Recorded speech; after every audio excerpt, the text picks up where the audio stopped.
notification na naman yung ating WorldCoin.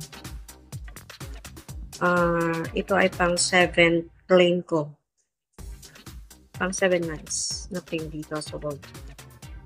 Buksan natin. Ayan, claim WorldCoin expires in 30 days. Ayan yung aking makiklaim ngayong pang 7 months.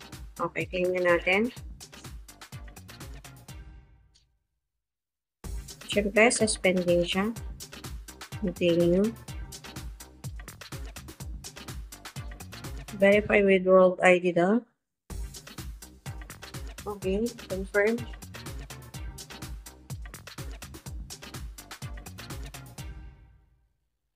Your pin will be on your wallet within 24 hours. So, wala na siyang face scanning katulad natin.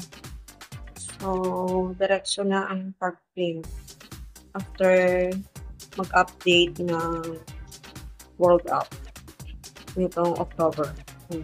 Continue. Claim your next WorldCoin in 30 days. Come back every month to claim a share of your WorldCoin. Continue.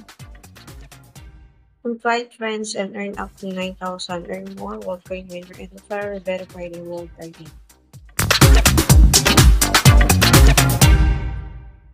So, dito mo makikita yung iyong invite na nasa verify.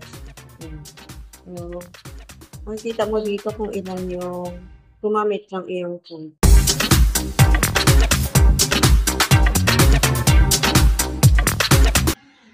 Ayan, nandyan agad sa ating wallet yung ating na-claim na monthly claims. Okay? So, hindi na siya nag-antay pa ng 24 hours bago ma-display dito. Ayan.